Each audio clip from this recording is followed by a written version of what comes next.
gorgeousness and superstars, you know the Couture Fashion Week isn't over yet. And today, we've got another pattern made easy and fun DIY just for you. For those who don't know me, I'm Joanna and welcome to my Ella Superstarr channel. If you like collectible toys and of course fashion dolls, this channel is just right for you. Are you ready to get crafty and have a blast? Now let's begin.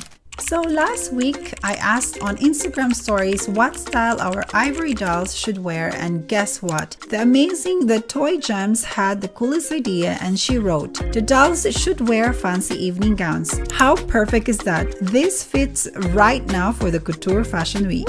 Have you seen the Schiaparelli and Giambattista Valli couture shows? It's totally divine.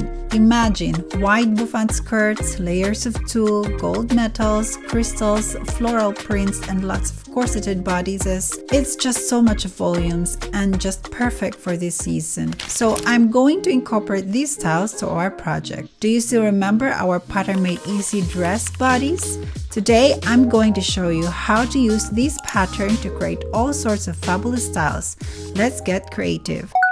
I grab a piece of white paper so that I can trace here the main pattern. The paper is see-through, so it is easy to use a pencil to trace the pattern. And also pencil is easy to erase when you make a mistake. I just follow the thick blue lines and create a desired pattern I want. For now, I would like to create a bustier style. Next, take the lower front skirt pattern and place a sheet of white paper over it. Trace the pattern connecting it to the upper bodies to create a single dress form. Ensure that they align properly so your pattern remains straight. Then follow the thick blue line and trace the lower front skirt again to complete the first half of the pattern. Then we will select the back part of the skirt pattern and place it next to the first dress pattern we created. This is to minimize cutting and then connect points that don't need to be cut, ensuring a smoother and more efficient design. We're almost finished.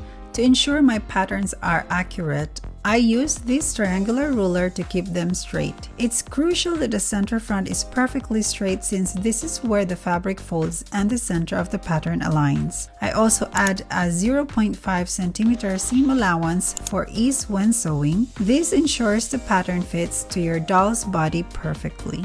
For the final step, we will trace the upper back bodies. Ensure the side length of the front matches the side length of the back to keep both patterns aligned perfectly. Then add again the side allowance for perfect fitting. Finally, we've created our dress bustier pattern and I'm confident it will fit our Ivory Dolls perfectly. Before cutting, I always add markings or instructions to make sure I don't cut any unnecessary areas. Now, when cutting your patterns, make sure you cut only close to the line markings along the side allowance. This is to create the closest fittings or true to its form.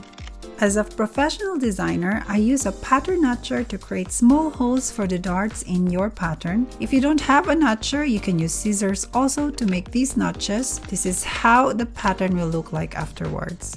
So, I think we are now ready for the other next steps. Woo! I have this beautiful off-white satin fabric left over from my previous project that I love to use. Of course, you can choose any fabric you like, but today I'm feeling the luxurious satin vibes. First, I lay the fabric flat on the table and fold it in the middle to ensure the pattern fits well. Make sure the fabric center fold is perpendicular to your pattern to avoid loose fittings. Then begin pinning around the pattern to secure it in place. Use plenty of pins to prevent the fabric from shifting. Also remember to place the back pattern on top of the main pattern. This ensures that when you cut the fabric, the grain line remains consistent on both sides, preventing different shades of satin after sewing. Hey there, superstars! Before we dive back in our project, I have some exciting news. We're having a summer sale bonanza of our Ella Baxter dolls. All you need to do is subscribe to our channel and go to our website and use the coupon code Ella Baxter Sale at checkout to snag a whopping 40% off of your purchase. It's a deal you won't want to miss. So hurry though, because this awesome offer ends the end of July 2024. So happy shopping!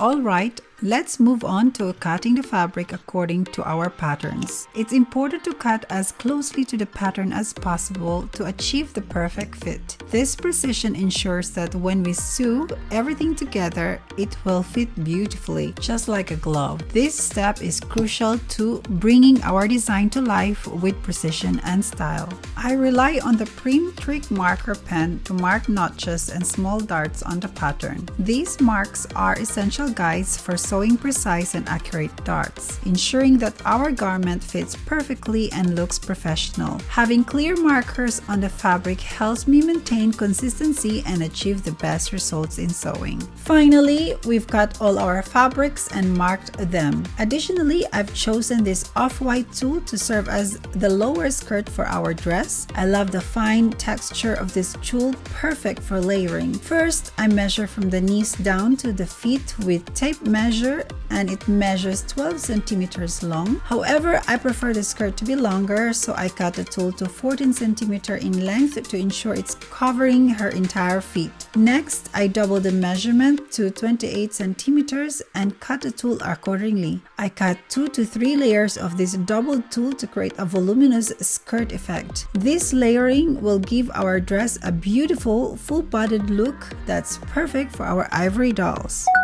Now it's time to start attaching these fabrics. I begin by sewing the darts and then move on to the sides. It's straightforward because there aren't many pieces to sew. I always iron the seams flat for a smooth finish, then I sew the sides to join everything together seamlessly. This method ensures our garment comes together neatly and professionally.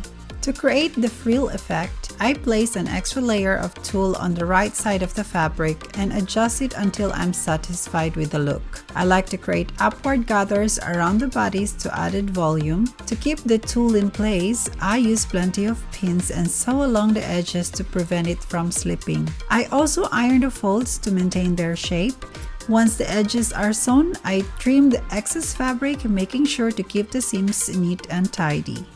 Here's how the bodice looks so far. The next step is to create a lining using tulle. The tulle lining will be cut in the same shape as the main bodice but only cover the half of it. This lining adds structure and support to the dress. Once the lining is attached, it will look like this, adding an extra layer of elegance and helping to maintain the shape of the bodice. The tulle lining not only enhances overall appearance but also ensures the dress sits perfectly on our ivory doll. For the tulle skirt, we fold the fabric in half, using the center fold as the line where we sew to create gathers. Once gathered, the tulle will have this beautiful voluminous look. Next, we will attach the gathered skirt to the lower hem of the bodice. Start with the first layer of gathered tulle, sewing it in place. Usually, one layer is sufficient, but for a more voluminous skirt, we'll add a second layer. Sew the tulle along the middle center fold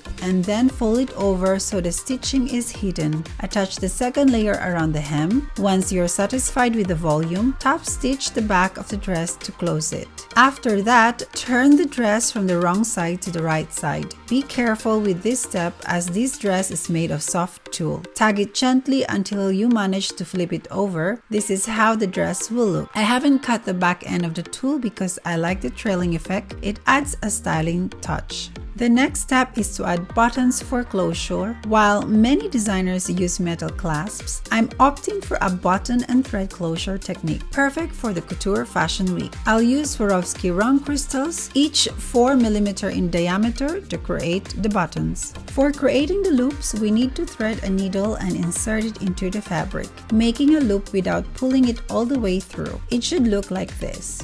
Then insert your thumb and index finger to grab the thread from the center and pull it through the loop. Repeat this process, grabbing the middle thread and passing it through the loop until you've done it 11 times. Enough to make a secure closure for the crystals. To finish, pull the thread to make a knot and sew it in the thread, ensuring a 4 mm width for the crystal to pass through. Secure the thread twice as much. Then, attaching the crystals, sew the thread twice, then pull up the thread and make a loop 3 times around the crystal to create a button loop. This adds stability and strength to the buttons while making them easy to slip onto the thread loops. Secure the threads 2 to 3 times before cutting, and this is how the back will look. Sharp, beautiful, and with couture closures. Since it's Fashion Couture Week, let's add some extra flair with these gorgeous gold metal butterflies for a true couture look. Once they are sewn on, I'll start closing the buttons at the back. Slip the crystals into the loops carefully. They might be tiny, but they're very strong and hold the crystals perfectly. And voila, the dress is complete. It looks absolutely stunning, fit for a runway.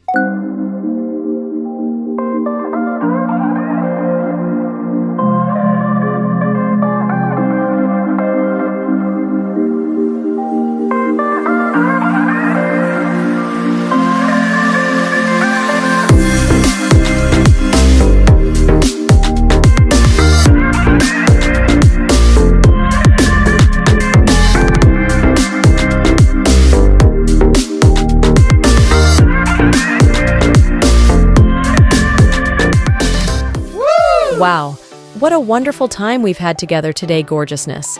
Thank you for staying with us on this fun filled with heartwarming stories and fantastic crafts. We hope you've enjoyed every moment as much as we have, from crafting our own little masterpieces to diving into captivating tales. It's been an absolute joy sharing this time with you. Before you go, we have a little favor to ask. Could you please sprinkle some love our way by giving us a thumbs up, sharing the fun with your friends, and subscribing to our channel? That way, you'll always be the first to know about our latest stories and crafty creations. The excitement doesn't stop here. Be sure to stay tuned for our next episode, where we'll have even more enchanting stories and DIY adventures waiting just for you. So keep that smile shining bright, stay as gorgeous as ever, and until next time, bye for now.